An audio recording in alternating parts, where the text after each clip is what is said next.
The night carried a quiet pull, the kind that made small choices feel important. Emily followed Daniel up the short path to his townhouse, her steps light but careful, as if the moment might break if she moved too fast. The street was calm, lined with maple trees and parked cars dusted with rain. A porch light glowed, steady and warm, and for a second she imagined the light was meant for her. Daniel unlocked the door and stepped aside. He always did that, small gestures, polite, thoughtful. Inside, the air smelled faintly of coffee and clean wood. The place was neat without trying too hard. A couch by the window, books stacked with intention. A guitar leaning in the corner like a promise waiting to be kept. Emily slipped off her shoes and took it all in. She liked places that felt lived in but not crowded. Daniel's home felt like him, quiet, steady, honest. She felt her shoulders loosen. They had met months ago at a community fundraiser downtown. He had been helping carry boxes, sleeves rolled up, smile easy but reserved. Their first conversation had been short, but it stayed with her. Since then, they had built something slowly, brick by brick. Long talks over dinner. Late messages that didn't rush. Walks that turned into hours without noticing the time. Tonight felt different. Not louder. Deeper. Daniel set his keys down and asked if she wanted tea. She said yes, even though she usually chose coffee. Tea felt right for the mood. He moved around the kitchen with a calm rhythm, filling the kettle, choosing cups. Emily watched him from the doorway, noticing how comfortable he seemed in his space. She sat on the couch and rested her hands on her knees, grounding herself. The window beside her showed a soft blur of streetlights through thin rain. It felt like the world had slowed down just enough to let them breathe. Daniel brought the cups and sat beside her, close but not pressing. Their knees brushed lightly. Emily felt it and didn't move away. He didn't either.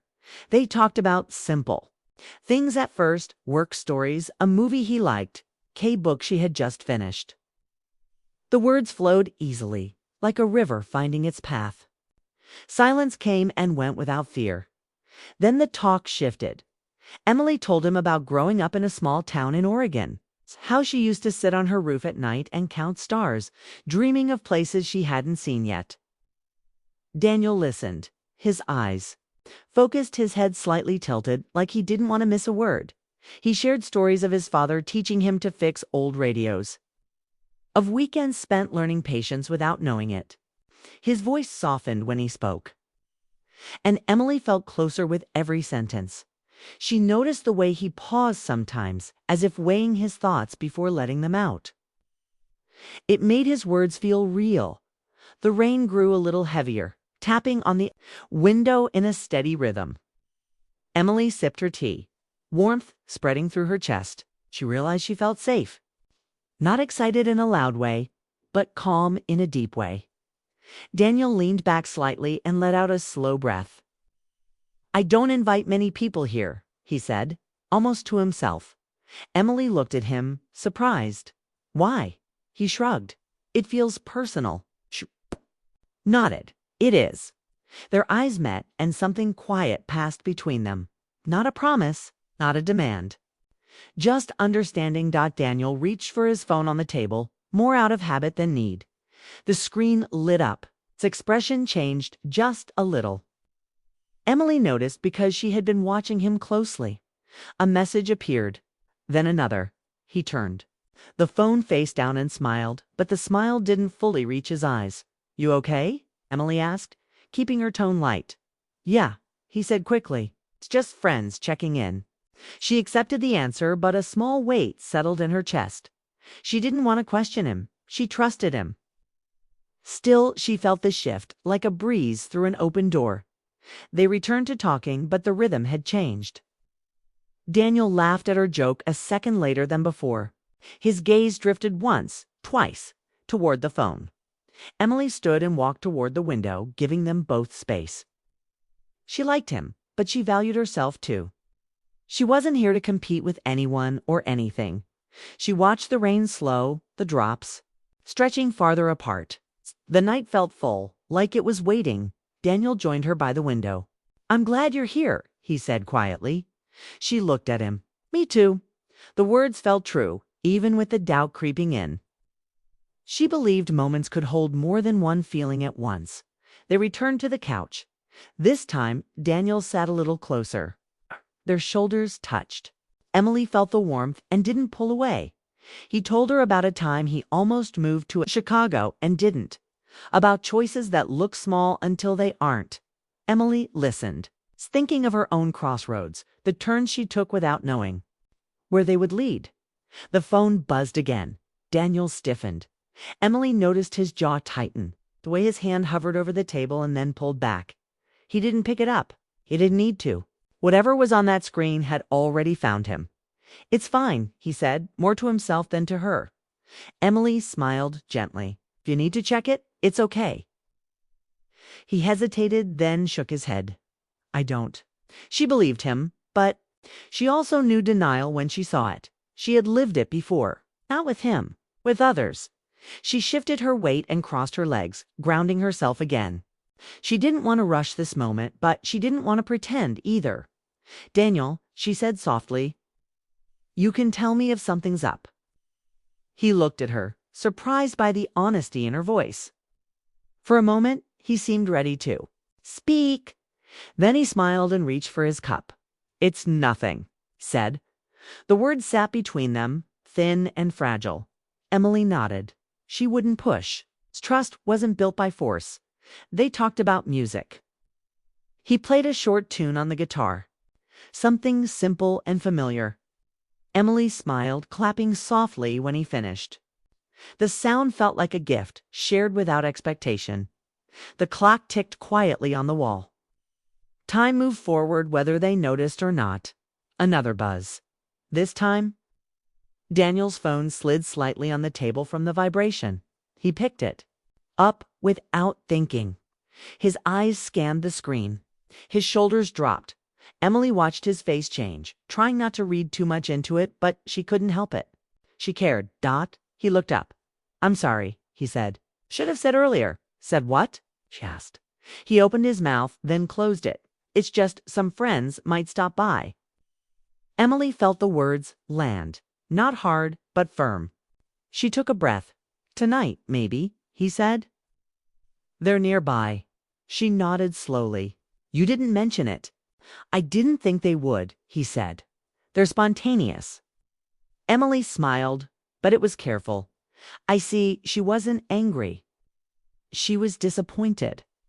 Not because of the friends, but because the night had been theirs. And now it felt shared without her consent.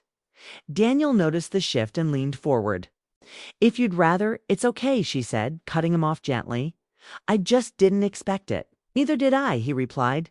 They sat in silence again, longer this time. Emily stared at the rug, noticing patterns she hadn't seen before. She wondered what this moment would mean tomorrow. She wondered if moments had meanings on their own, or if people gave them shape after the fact. A knock sounded at the door. It was light at first, almost polite. Emily's heart skipped. Daniel stood up quickly, running a hand through his hair. "I'm sorry," he said again, softer now. The knock came again, louder. More certain. Emily stayed seated, her hands folded in her lap. She felt calm and unsettled at the same time. She didn't know who stood on the other side of the door, but she knew the night had changed.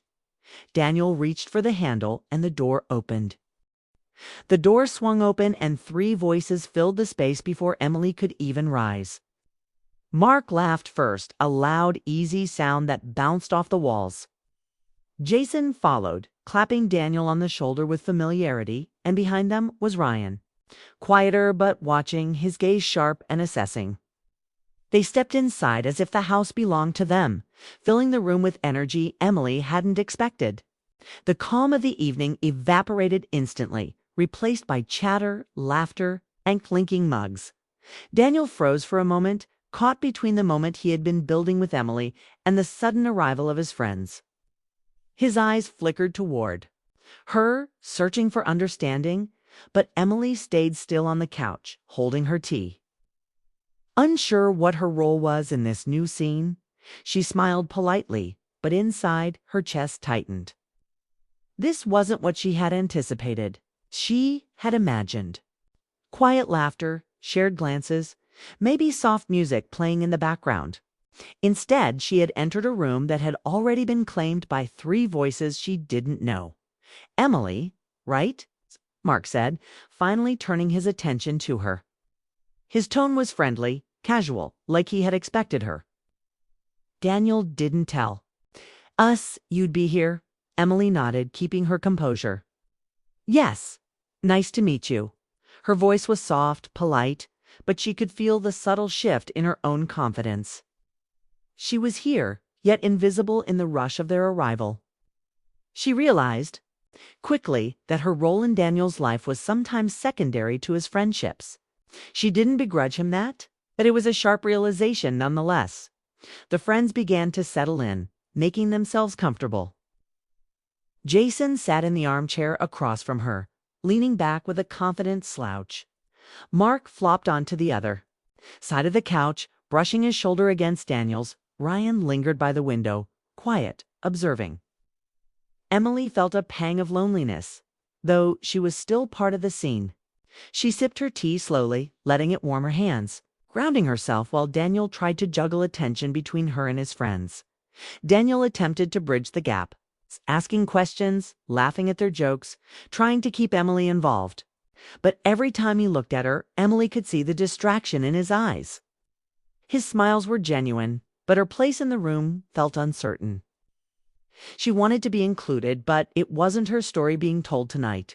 Mark told a story about a fishing trip, loud and detailed, full of shared memories that Daniel clearly remembered vividly. Jason interrupted with his own exaggerations, teasing Daniel about small mistakes. The energy in the room was high, almost chaotic, and Emily realized that the cozy intimacy she had felt just moments ago had vanished. She felt like a spectator, not a participant, though she tried to smile and laugh along.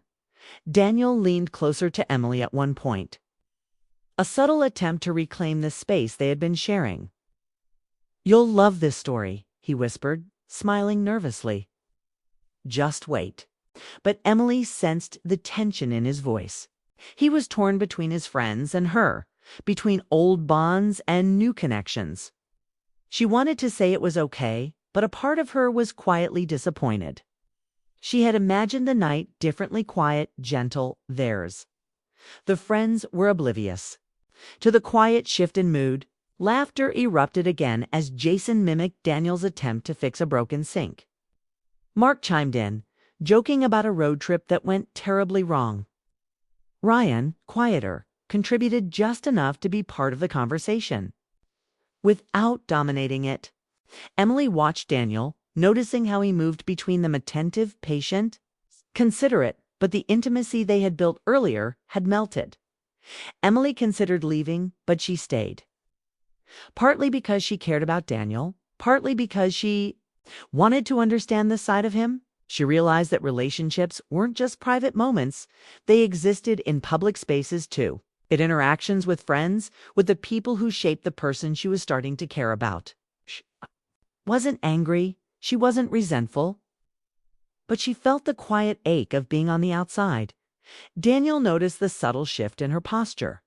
She had pulled her legs close to her chest, her hands wrapped around the teacup, her gaze focused on nothing in particular. He tried to draw her in, asking her questions about her day, about things they had shared before. "You never told me? You liked hiking," he said, leaning closer, hoping to catch her attention. Emily responded with a polite laugh, but the connection wasn't the same. The room was too loud, too filled with energy not meant for her. Mark made another joke, this one at Daniel's expense, and the friends laughed hard. Daniel joined in, but Emily felt the gap widen. She realized she wasn't part of their shared history, wasn't part of these long-standing inside jokes, and that it wasn't a slight, it simply was. She sipped her tea, taking comfort in the warmth and the steady rhythm of the rain outside. The evening stretched on. Stories were exchanged, Laughter boomed, and Emily began to notice small details about each friend. Mark had a boisterous energy, quick to tease but easy to like. Jason had a loud humor but carried an edge of competitiveness. Ryan was quiet, observing, careful, like he was cataloging every reaction. Emily felt an unexpected curiosity about these people who were part of Daniel's world. She wondered what stories Daniel had left untold. What pieces of himself were woven into these friendships? Daniel excused himself briefly, stepping into the kitchen. Emily stayed on the couch, alone with her thoughts. Felt a mix of emotions, disappointment. Yes, but also understanding. She realized that love, connection, intimacy, and friendship weren't always neatly aligned. Sometimes they overlapped in ways that were messy and unpredictable. When Daniel returned, he smiled at her, a little strained but sincere. "Thanks for staying," he said quietly, leaning down so only she could hear. Emily met his eyes, understanding. His gratitude. She nodded, her own smile small but genuine. The night wore on. Emily noticed subtle changes in her perception of Daniel. She had seen his calm side, his attentive side, the one he shared with her. But now she saw his social side, one shaped by long-standing friendships, by shared history. It was different, but it didn't make him less real. If anything, it added depth. She realized that being with someone meant sometimes sitting in spaces where you weren't fully the center. It didn't mean you were unimportant. It just meant life had layers, and relationships did too. Emily felt. Her initial sting of exclusion softened into a quiet acceptance. The friends began to prepare to leave. Mark clapped Daniel on the back one last time. Jason made a joke about a future trip, and Ryan simply nodded, almost shyly. Daniel walked him to the door, thanking them for stopping by. Emily noticed his relief, subtle but tangible, as the energy in the room began to settle. When the door closed behind them, silence returned. Emily stayed on the couch, breathing in the calm. Daniel sat beside her, closer than before, but not pressing. He looked at her with something she hadn't seen earlier, quiet acknowledgement of what had passed. "I'm sorry about that," he said softly, almost whispering. "I didn't expect them, and I didn't think it would change the night." Emily shook her head gently. "It's okay. I understand. I just wanted the night to be quiet, with just us." He nodded, understanding. "I get it. I should have told you." Emily smiled faintly. "We can still have that, maybe another night." Daniel reached out and lightly held her hand. She felt the warmth, steady and reassuring. It was a small gesture, but it said everything. He noticed, he cared, and he wanted to make things right. They sat together in the quiet, letting the night reclaim the calm it had lost. Outside, the rain had stopped and the air was crisp, almost refreshing. Emily realized that relationships were full of unexpected moments, sometimes uncomfortable, sometimes challenging. But they were also full of opportunities for understanding and growth. As she stood to leave, she felt a mixture of emotions. Disappointment lingered. Yes, but also hope. Daniel followed her to the door. "Emily, wait," he said, his voice earnest. "I want to explain." She turned to him, meeting his gaze. "I know, and I'll listen." The night had changed, but it hadn't broken them. It had tested the quiet strength of their connection. Emily realized that love wasn't always about perfect moments. Sometimes it was about how you navigated the chaos together. She stepped outside, feeling the cool night air brush her face. Daniel stood in the doorway, watching her, and for a moment, everything else faded: the laughter, the stories, the uninvited guests. It was just the two of them in that pause between moments, where understanding and connection could grow. Emily walked down the street slowly, thinking of the night, of Daniel, of the friends who had come unexpectedly, and of the new layer they had added to their story. She knew one thing for sure: the night had changed them both. And in the quiet aftermath, there was a chance for something deeper, something honest, something worth waiting for. When she turned back to look at the house, Daniel was still there, framed in the doorway, unsure, reflective.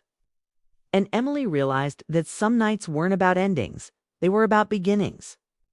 Even if the beginning was just understanding one another a little better, the night didn't need to be perfect. It needed to be real, and that was enough.